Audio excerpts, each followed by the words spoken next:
is enough said.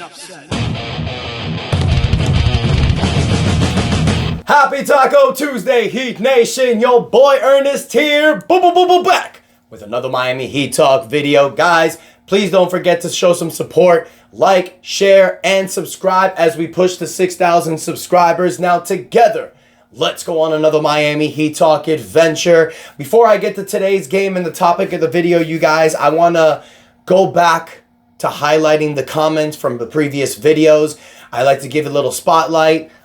This one goes to Caesar A. Temis. I hope I'm pronouncing that right, my man. But the reason why I'm picking this particular comment, you guys, is because I want to address exactly the situation. I've mentioned it before. I have done videos about it. But Caesar's question from yesterday tells me that I need to give you guys a little reminder, especially with the playoffs coming up, why this playoff run is important for the Heat.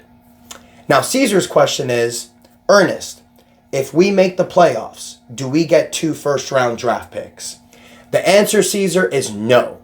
Now, the Heat are in a very weird situation, I want to say, because it's kind of a win-win situation, but not really. It's weird. So if the Miami Heat make the playoffs, they will lose their first-round draft pick to the Oklahoma City Thunder. Their 2025 first-round draft pick is lottery protected, which means if the Heat fall in the lottery and don't make the playoffs, they keep their pick.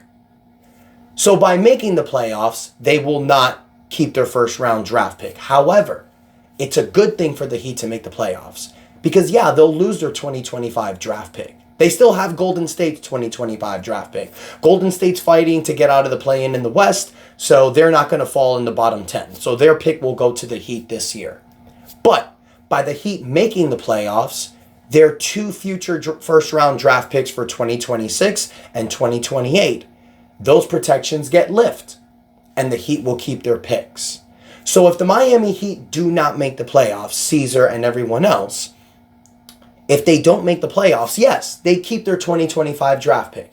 They keep Golden State's 2025 draft pick. So they'll have 2 first-round draft picks in a loaded 2025 class. But they will lose their 2026 draft pick to the Thunder and their 2028 draft pick to the Hornets.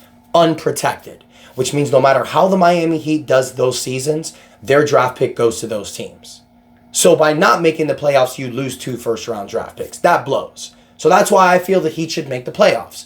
Because they'll still have Golden State's first-round draft picks.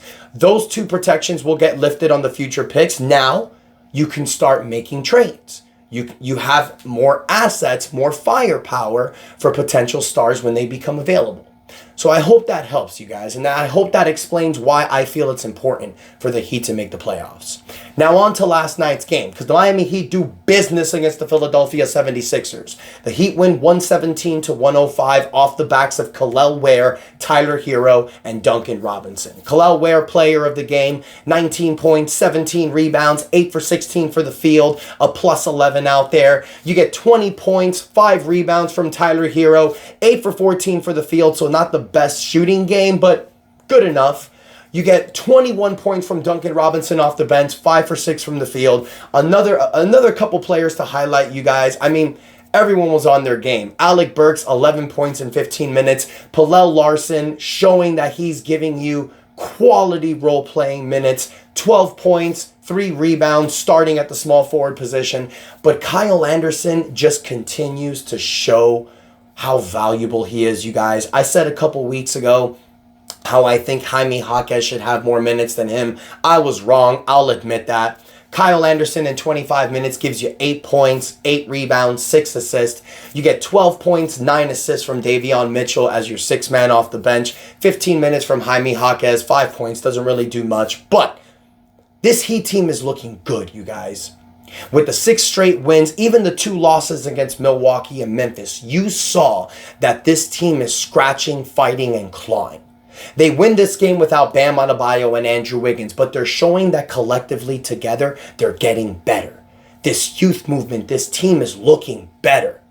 I want to see what they can do in a 7-game series. Can they win an NBA championship? I'm not saying no, but chances are probably not. But this is a fun, competitive team. This is an all-around team where players are learning their roles, understanding where they fit best. I'm loving this team, and I'm loving the fact that this offseason, you're going to have cap flexibility, you're going to have draft assets, you're going to have multiple players that you can trade in expiring contracts. This offseason may be interesting, but we'll worry about that another day, because right now I'm still thinking about the playoffs. Playoffs? Hell yeah. Because you have 3 more games left to go. Right now, the Miami Heat are a half a game down from the Chicago Bulls, 1.5 game down from the Atlanta Hawks. You could still get the 8th seed. Now, you're 2.5 games down from Orlando. That's going to be difficult with 3 games left. You need Orlando to lose all their games. Chances are that's not happening. So right now, I'm looking at that 8th seed. Why? Because if you get the 7th or 8th seed, you have 2 shots to make the playoffs in the play-in tournament. Now, tomorrow's game, you guys, is against Chicago. That's the one I'm eyeing. Chicago has a game tonight against the Cleveland Cavaliers, the best team in the East. If the Bulls lose that game, they will have the same record as the Miami Heat, 36-43, tied.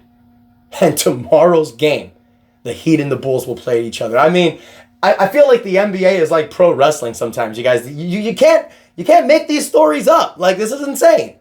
The fact that tomorrow's game is for the 9th seed is insane. So that's the most important game right now. The Heat need to win that game against Chicago. You win that game, you against the 9th seed. And then your final 2 games are against the Pelicans and the Wizards. Those are tanking teams. So yes, the Heat can still get the 8th seed, you guys. And I've mentioned this before, and I'll say it again. I want this team to keep fighting. I want this team to go for it. I want to see what they can do in a 7-game series. I'd love the Heat to get the 8th seed. I'd love to see what the Heat could do against Cleveland in the first round. Because the Heat is the 8th seed. I mean, we've seen it before. Even though we don't have Jimmy anymore, but you can't count the Heat out. The Miami Heat is that annoying turd that just doesn't go away. So Heat Nation, I want to hear from you. What's your momentum thinking right now? Where do you think the Heat are going to end? You think we can still get the 8th seed? You think we're going to finish 9th or 10th? Let me know in the comments what you guys think. Don't forget to like, share, subscribe as we continue to push the 6,000 subscribers. Give me your best comment, you guys. I'll highlight it on tomorrow's episode. I'm excited for tomorrow's game. I'm pumped. We got the playoffs coming. Let's go, Heat Nation. And that is enough said.